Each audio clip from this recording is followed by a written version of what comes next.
Google, siapa sih yang nggak tahu nama ini? Perusahaan yang nyari apa aja bisa. Dari resep mie goreng, sampai lowongan kerja impianmu. Tapi, di balik semua kecanggihan dan reputasinya sebagai salah satu perusahaan dengan budaya perusahaan terbaik di dunia, ternyata Google lagi menghadapi masalah besar. Bukan soal teknologinya, tapi soal manusianya sendiri. Kok bisa sih perusahaan sehebat Google justru keteteran di urusan sumber daya manusianya?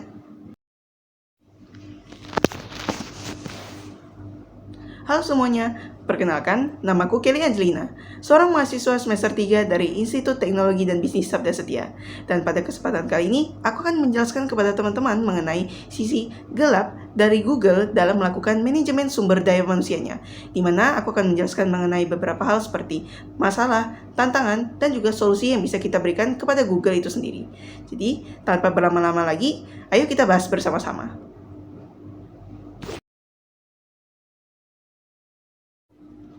Tantangan SDM yang ada di Google itu bisa kita bagi menjadi dua jenis, yaitu internal dan juga eksternal. Nah, tantangan pertama yang datang itu sendiri datang dari luar, yaitu kecerdasan buatan atau AI. Nah, karena makin banyak tugas yang digunakan oleh AI, Google jadinya mulai menata ulang timnya dan melakukan efisiensi besar-besaran. Hasilnya, PHK di mana-mana. Pada awal tahun 2023 sendiri, Google udah memotong lebih dari 12.000 karyawannya di seluruh dunia, dan angkanya terus-menerus meningkat seiring waktu. Bahkan di tahun 2025 ini, tim HR mereka sendiri ikut terkena imbas dari PHK ini. Alasannya sih buat meningkatkan efisiensi dan fokus ke pengembangan AI.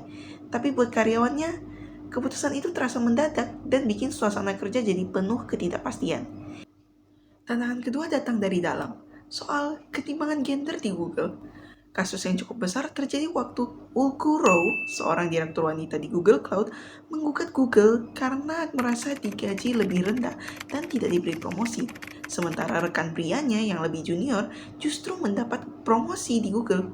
Hasil akhirnya, pengadilan memutuskan bahwa Google bersalah dan harus membayar ganti rugi lebih dari 1 juta US dollar. Dan ini bukan kasus pertama.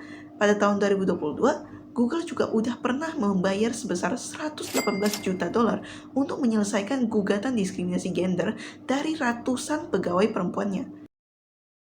Artinya, masih ada celah di sistem internal Google yang bikin keadilan gender belum terlaksana dengan baik dalam perusahaan itu sendiri. Nah, selain itu, ada juga tantangan lain dari dalam perusahaan, yaitu masalah work-life balance atau keseimbangan antara kerja dan juga kehidupan pribadi. Nah, berdasarkan data dari situs Comparably, nilai work-life balance di Google cuma dapat nilai C+. Bahkan di beberapa divisi seperti operasi, nilainya turun sampai D+ aja.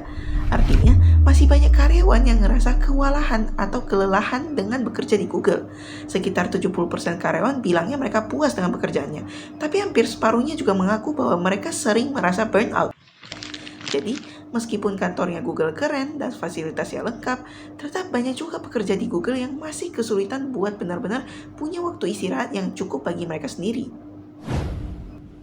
Terus, apa aja yang bisa Google lakukan buat mengatasi tantangan-tantangan tersebut? Pertama, transparansi dan komunikasi. Kalau ada keputusan besar kayak PHK atau restrukturisasi, kalian butuh tahu dong alasannya secara terbuka. Jadi, jika memang ada karyawan yang perlu dipecat, hubungan antara perusahaan dan karyawan bisa dibilang putus secara sehat. Kedua, penerapan kesetaraan gender yang real. Google harus serius ngejalanin kebijakan kesetaraan gender, bukan cuma buat citra, tapi lewat sistem promosi dan evaluasi yang benar-benar adil antar gender. Ketiga, perbaiki sistem kerja karyawan untuk mendukung work-life balance.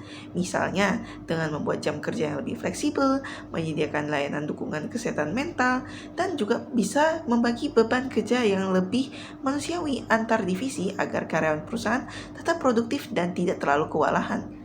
Dan terakhir, memanfaatkan AI sebagai alat bantu, bukan pengganti dari manusia. Seperti yang dikatakan oleh Chief People Officer-nya Google, Fiona Ciccone, AI itu bisa jadi hal yang luar biasa kalau digunakan secara bertanggung jawab. Jadi tantangannya bukan melawan AI, tapi gimana caranya bikin AI dan manusia bisa kerja bareng tanpa saling bergeser peran. Oleh karena itu, Google harus menyeimbangkan penggunaan AI tanpa mengurangi peran dari SDM perusahaannya. Jadi ternyata ya, perusahaan paling pintar di dunia sekalipun bisa goyah gara-gara hal paling sederhana, manusia. Dan mungkin tantangan terbesar Google sekarang bukan lagi bikin mesin yang cerdas, tapi bikin sistem dan lingkungan kerja yang lebih manusiawi. Oleh karena itu, Google perlu melakukan upaya-upaya penanganan terhadap tantangan dan masalah yang dapat terjadi pada SDM perusahaan. Karena seberapa canggih pun teknologinya, pada akhirnya suatu perusahaan nggak akan bisa jalan tanpa manusianya. Sekian dari saya, terima kasih telah menonton.